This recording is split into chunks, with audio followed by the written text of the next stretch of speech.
Jillian Carmichael here, a real estate agent in Northern Virginia. I specialize in global relocation, and here is my mortgage specialist. Hi, I'm Chris Devine with Fairway Independent Mortgage Corporation. We have been working together for a while now, and we have come up with a couple of different scenarios or different situations that have arisen from people that have come in from the outside of the United States to buy a home in the United States.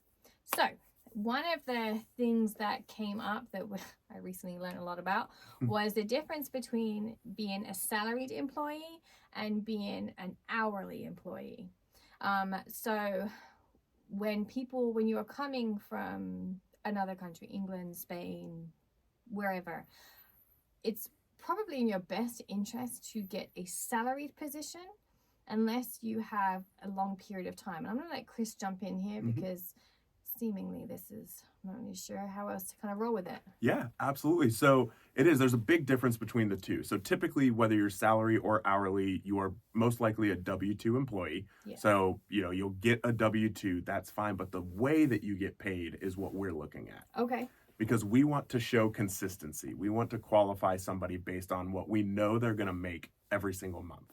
Okay. When you are a salaried employee, and let's say you make $60,000 a year, that's $5,000 a month. And we know you are going to make $5,000 a month no matter what. Okay. Because that's how a salaried employee gets paid. Whether it's you get paid every 2 weeks or twice a month or monthly or whatever, no matter what, it comes out to that $60,000 a year, $5,000 a month. For hourly employees, they get paid their hourly wage. So again, let's call it $15 an hour, but they don't always work the exact same number of hours. Oh, that makes sense. Right. Yeah. So sometimes they'll work 40 hours, sometimes they'll work 36, sometimes they'll work 42, right? It all kind of varies. And so we, on the mortgage side, aren't certain this person is going to make this much every single month. Got it. So we have to calculate that income differently. And what we do for that is we look back at the history and we essentially average it over the most recent 2 years. So we're saying this is what it typically looks like. So this is how much we can use. We just have to have that history to show it.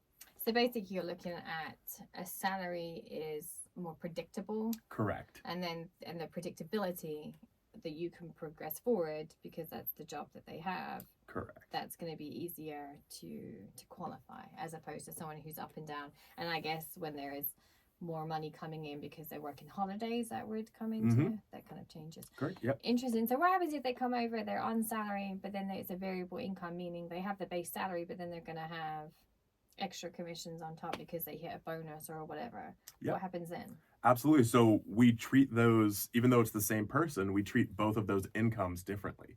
Okay. So the salary, we can say, they make $60,000 salary per year, and then they get their commissions on top. We can count that 60,000, no problem. Then if we want to include the commissions, then that's where we have to show the history of it. We have to go back through and show, this is how often they get paid commission. Yeah. This is how much they've made previously. Is that expected to continue? The big rule in mortgages is the ability to repay, right? Is it expected to continue? Yeah. We want to always say, is it probably going to continue for at least 3 years? Right? That's kind of our rule. So that's why we go back 2 years to try to project out potentially 3. That makes sense. And this rule isn't specifically for someone coming from the outside the United States. You would have to do the same thing with somebody who... Correct. Yep. If they're U.S. citizen or anybody from, permanent resident or non-permanent resident, they all have the same thing. I personally get paid commission as well. And if I went to qualify for a mortgage, they would go and look back at the past 2 years of how much that's been and use that for the qualification. Understood. And what happens if you have a spouse in the situation?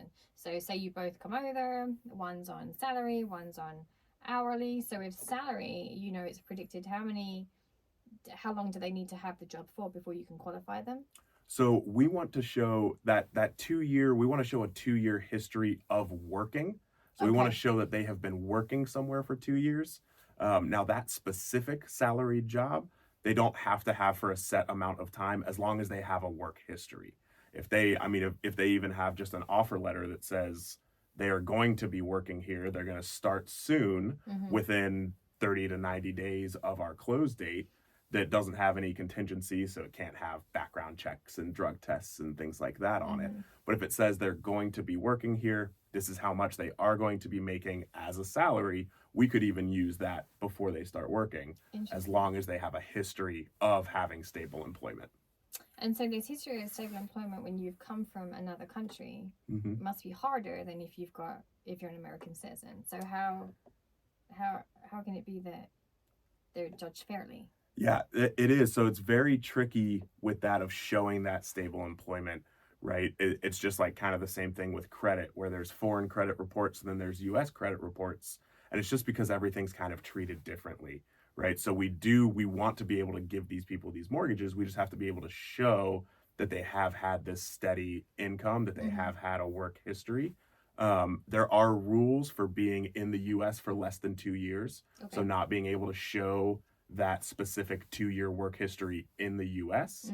And there's just a few extra documentations that we'll need to go through to try to show that previous work history that they've had. So it is possible to do. There's just extra documentations. It's kind of like all of the things, right? When we're working with people who aren't specifically US citizens, it's not that we can't, we just have to try to show more things to justify it. Right, and some of that is just because every country does it differently. Correct. And so for example, when you do come over, some people come over first and their spouse follows, or sometimes the whole family comes over together. But regardless, it's in your best interest, if you are looking to purchase a home and purchase a home sooner rather than later, it is in your best interest to make sure that Chris is able to take your work history from your country that you originally come from, or where you have been staying, or whatever the situation is.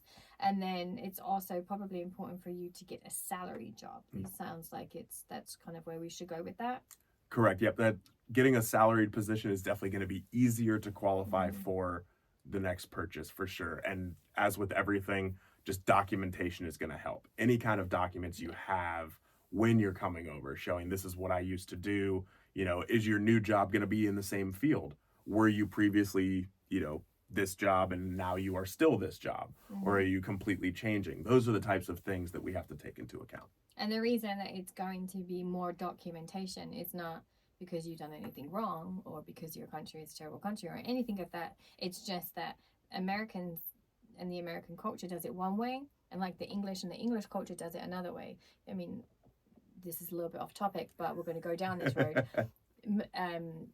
We have the NHS, which is the National Health Service in England, which means that our taxes pay for our health insurance. In America, you don't have socialized medicine. That's the word I was going for. Socialized medicine in England, and not so out here. So it's just it's still how you are going to get served from when you need to go to the doctor from a medical standpoint. It's just done differently. Correct. The same thing with mortgages. The same thing with what, if you were to qualify for a mortgage back in your own country, there would be things that the hoops that you would have to jump through. But again, when you're talking one culture, everyone is on the same page because everyone understands it. Two cultures, it's just not always the easiest thing. All right, but then Americans still have to go through that. So he would still have to look at an American's.